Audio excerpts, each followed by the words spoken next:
Doubts? कोई doubts नहीं है? हाँ, जब आप आए थे तो हाँ बोलिए। हाँ क्या? हाँ पूछिए। उसके पहले एक और कंक्लूड कर दो। पढ़िए पढ़िए, कौन सा? हाँ अच्छा, एक्यूरेसी और प्रिसीजन की बात कर रहे हो, बैठो बता दो। हाँ पहले से एक पहले बता दो, स्पीड ऑफ रिस्पॉन्स शुरू में बता दिया है। एक कैरेक्टरिस्टिक खाली पढ़ाया, डायनेमिक कैरेक्टरिस्टिक, क्योंकि बाकी सब जो है वो कंट्रोल सिस्टम पढ़ने के बाद समझ सकते हैं, या फिर उसको अलग से बैठ कर डिस्कस करना पड़ेगा। And there we need differential equation and other things. So speed of response मैंने बता दिया, उसको एग्जांपल समझो, उसके लिए आपने इसका एक्यूरेसी पे उसको मिटा रहा हूँ।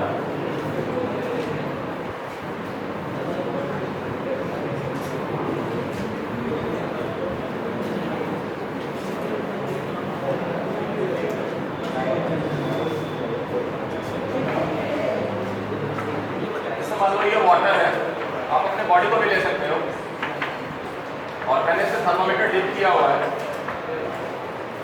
तो मान लीजिए कि इसका टेम्परेचर 25 डिग्री सेल्सियस है। रूम टेम्परेचर है, हाँ ये चलिए थोड़ा सा गर्म है, ये 30 डिग्री सेल्सियस, ठीक है। जब मैंने इसमें थर्मामीटर डिप किया तो इसको क्या दिखाना चाहिए? अगर ये टाइम का एक्सिस है और ये 30 डिग्री सेल्सियस है, it will rise, the mercury will rise slowly. So what happened, you will see a graph like this and it will come to this point after 1 minute. assume करिए, हम कहते हैं ना 1 minute तक लगा के रखिए। so after 1 minute ये थर्मल इक्विलिब्रियम में आ गया, इसलिए 1 मिनट का समय दिया गया। जब ये राइज कर रहा है, इसके बाद ये थर्मल इक्विलिब्रियम में आ गया, हीट एक्सचेंज बंद हो गया। so this is one thing. Now what you want? If I want, अगर मैं एक कंपनी बनाऊं तो कहे कि देखो ये तो आम थर्मामीटर है, वही आम थर्मामीटर, अभी वेंटॉस थर्मामीटर,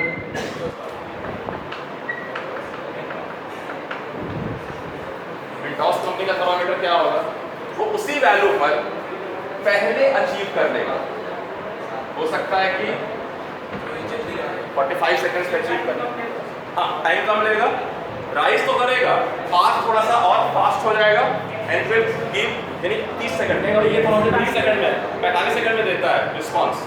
सो इसका स्पीड ऑफ रिस्पांस ज़्यादा है। आइडियली आप क्या चाहेंगे? आइडियली आप चाहेंगे कि लगाए फटाक से वैल्यू और टाइम ना टक से दिखा दे। ब्लू इज आइडियल कर, ब्लू इज आइडियल।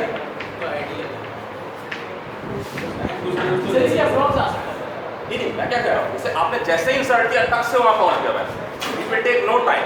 हाँ आइडियली मैं चाह रहा हूँ ऐसा thermometer which takes no time.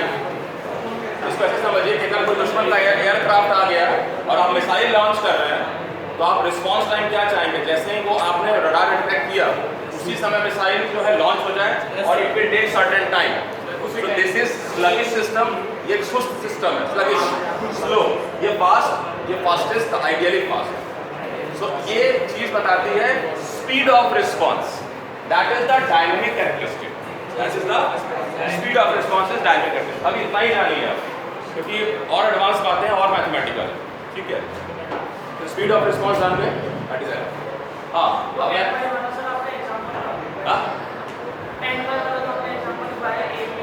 मैं बता रहा हूँ, बिठा दो इसको।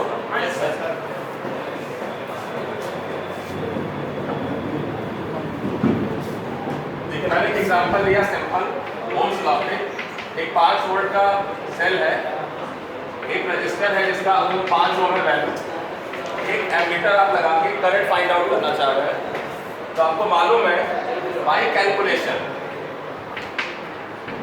कि I जो होगा वो V/R होगा 5 volt by 5 ohm, that is calculated value.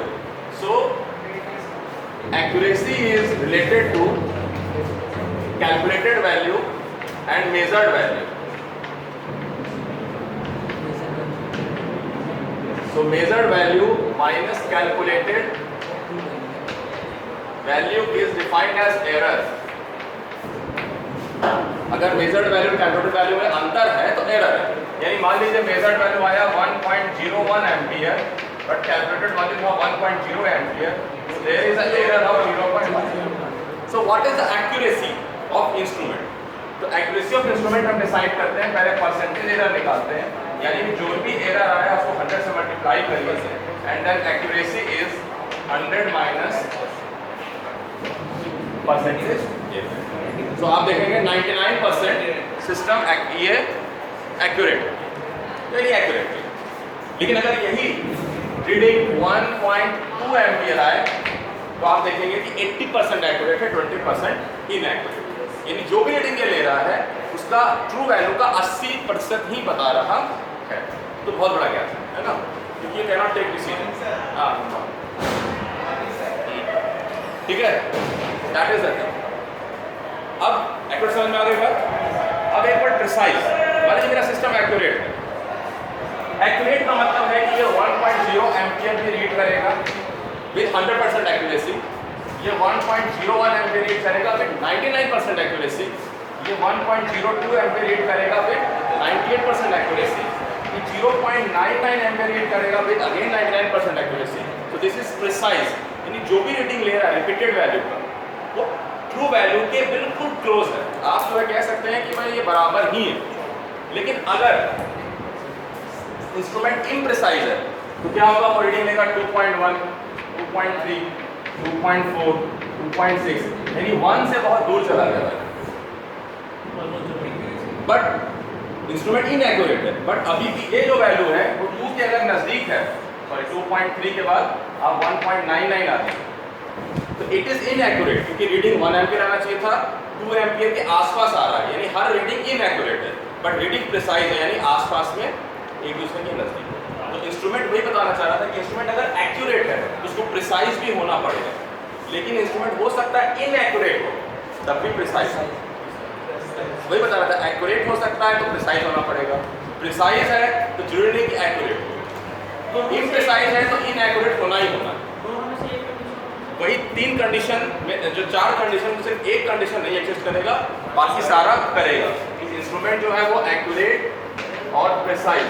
तो अगर सिस्टम एक्यूरेट है तो प्रिसाइज भी होगा, लेकिन अगर सिस्टम इनएक्यूरेट तो प्रिसाइज नहीं होगा।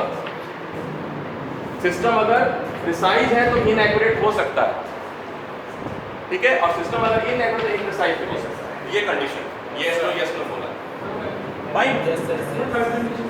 थर्ड कंडीशन नहीं, ये कंडीशन जो कंट्रोवर्शियल है, अगर इंस्ट्रूमेंट इम्प्रिसाइज है तो फिर एक्यूरेट नहीं हो सकता है। अगर यहाँ पर मैंने कहा एक बार एक्यूरेट है और फिर 1 पॉइंट के पास जाकर के वो 1.5, 1.6 दे रहा है, फिर तो इम्प्रिसाइज है, और इम्प्रिसाइज जब है तो इनएक्यूरेट भी होगा। तो सिर्फ एक ही बात है, इंस्ट्रूमेंट अगर इम्प्रिसाइज है तो इनएक्यूरेट होगा, बाकी सारे कंडीशन हो सकते हैं कि एक्यूरेट हो, प्रिसाइज हो, एक्यूरेट हो, इनएक्यूरेट और प्रिसाइज हो, और इनएक्यूरेट सर सेकंड और फोर्थ कंडीशन, सेकंड और फोर्थ कंडीशन एग्जांपल दिया, दोबारा बता थोड़ा सा एग्जांपल के साथ देखो, फिर दिमाग में आ जाएगा। एग्जांपल न्यूमेरिकल वैल्यू ही मैथमेटिक्स में मदद करता है, मैथमेटिक्स आपको परेशान नहीं करेगा, मैं अभी समझा देता, ठीक है।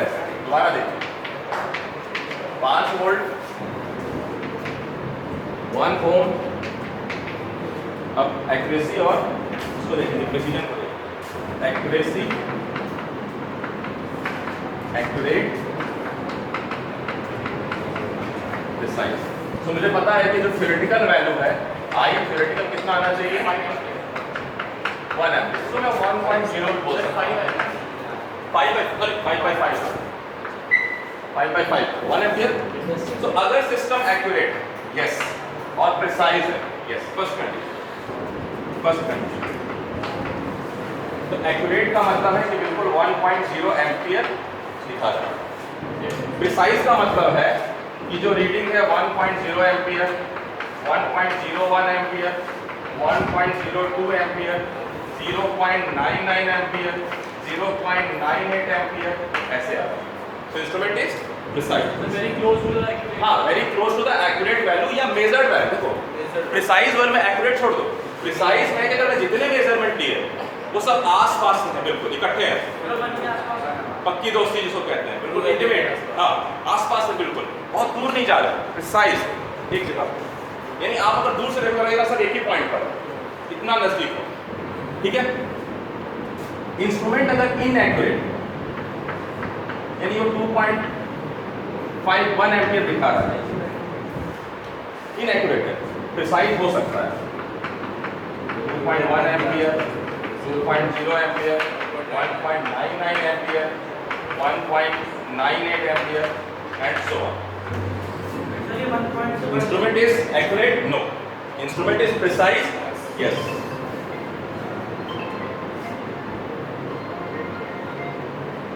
Hello? Hello? हाँ मैं शेयर कर रहा हूँ। हाँ करो।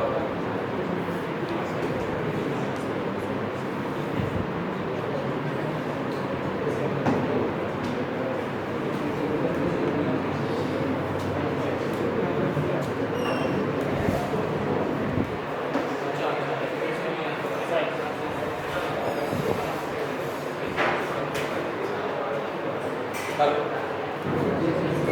हाँ भाई साहब आ रहे हैं।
हाँ भेज दिया सर आपको, बाहर ही खड़ा हूँ।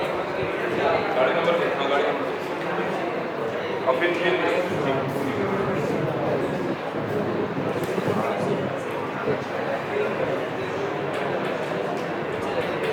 हाँ तो सिस्टम इनएक्यूरेट है और इम्प्रिसाइज भी है।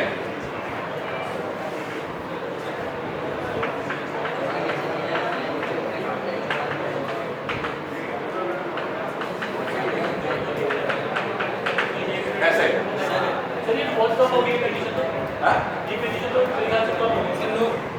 ये कंडीशन तो काफी कम हो गई। इससे नहीं मतलब, ये तुमसे होना ही नहीं चाहिए। यू विल नॉट यूज इम्प्रिसाइजर, नहीं यूज करोगे आप, इसी कंडीशन खाली यूज करो। हाँ लो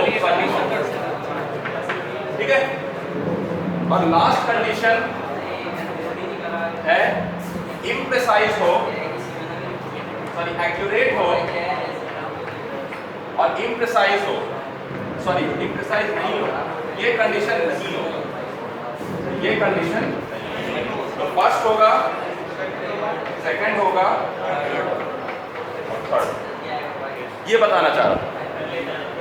ठीक है, नोट नहीं किया,